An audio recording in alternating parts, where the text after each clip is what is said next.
नमस्कार। रेणुका रानी सिंह महादेव चैनल में आप सभी का हार्दिक स्वागत है।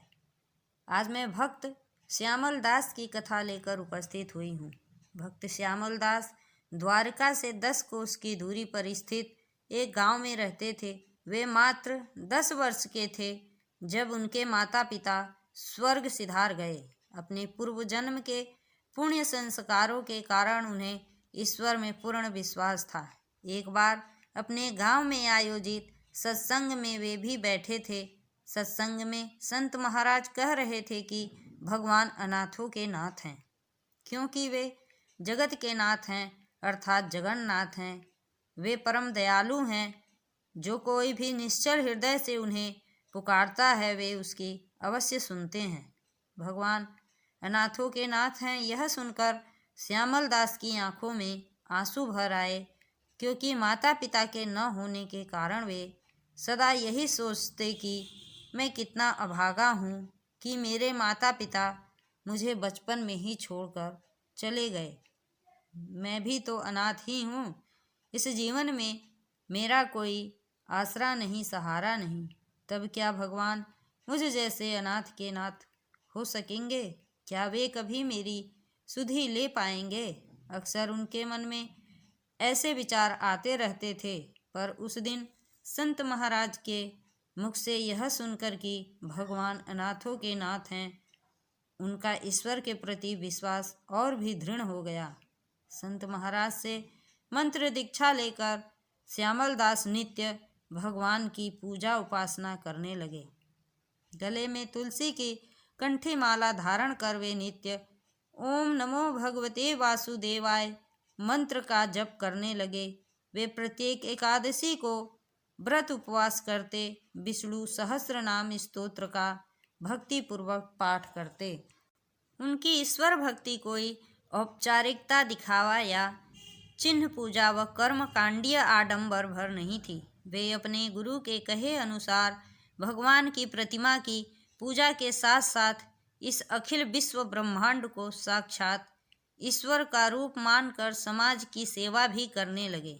वे अपने खेत में फसल उगाते और अपने उपयोग के बाद जो भी अन्न बच जाता उसे अपने गांव के जरूरतमंद लोगों में बांट दिया करते।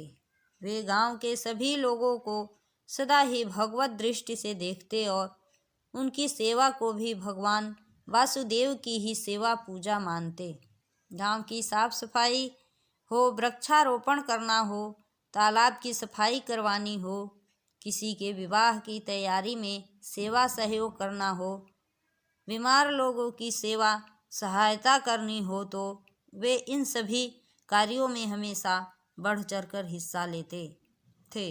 इन सभी सेवा कार्यों को करते हुए उन्हें ऐसा लगता था मानो कि वे इन कार्यों से भी भगवान वासुदेव की ही पूजा कर रहे हों।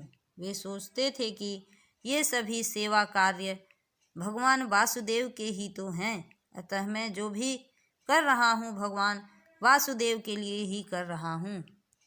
उनके सेवा कार्य से गांव के लोगों को भी सेवा कार्य करने की प्रेरणा मिलने लगी।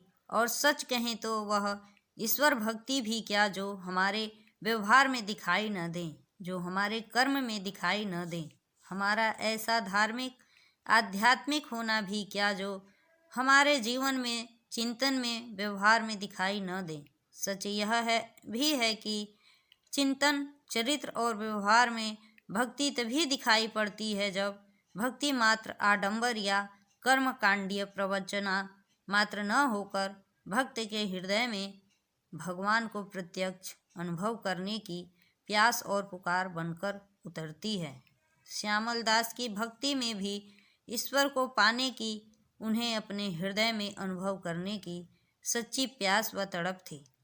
इसलिए जब वे ब्रह्म मुहूर्त में अपने आराध्य का नाम स्मरण करते, मंत्र जाप करते, तो उनके द्वारा किया गया मंत्र जब कुछ शब्दों का उच्चारण मात्र बनकर नहीं रहता था, बल्कि मंत्र जप करते हुए वे उस मंत्र के तत्व दर्शन में समाहित हो जाया करते थे।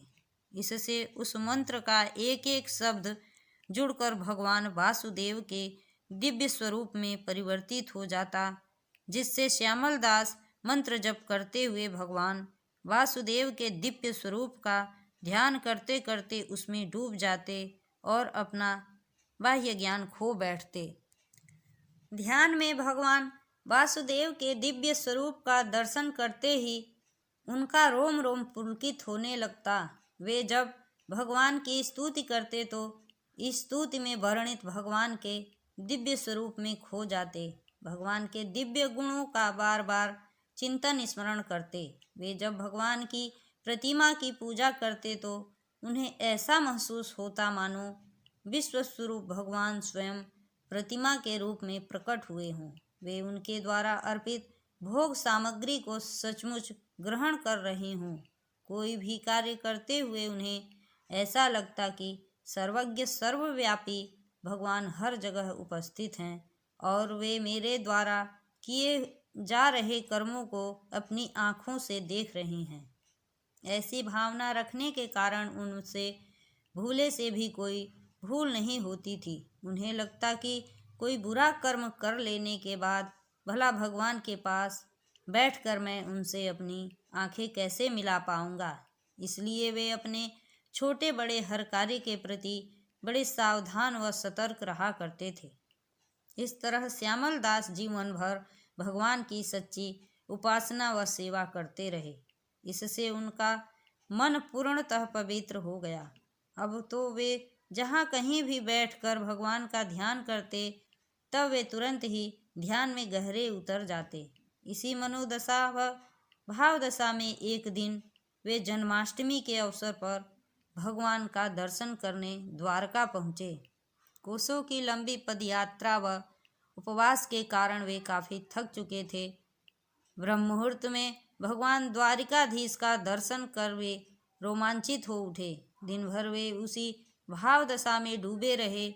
खाने पीने की कोई सुधि न रही। मंदिर से बाहर निकलकर समुद्र के किनारे एक शिला पर लेटते ही वे गहरी निद्रा में चले गए। निद्रा में उन्हें एक दिव्य स्वप्न देखा। उन्होंने देखा कि भगवान वासुदेव अपने चतुर्भुज रूप में प्रकट होकर उन्हें दर्शन दे रहे हैं और कह रहे हैं, पुत्र श्यामल, मैं तुम्हारी सच्ची सेवा भक्ति से प्रसन्न हूँ। बोलो, तुम्हें क्या चाहिए? बस भगवान की दिव्य वाणी सुनकर उनका रोम रोम पुलकित हो उठा। वे फूट फूट कर रोने लगे। भगवान के चरण पकड़कर बिलख बिलख कर रोने लगे और बोले, भगवान, आप मुझ अनाथ के नाथ बन जाइए। मैं आपको कभी भूलूं नहीं, ऐसी कृपा कीजिए। भगवान तथास्तु कहते हुए अंतर्ध्यान हो गए।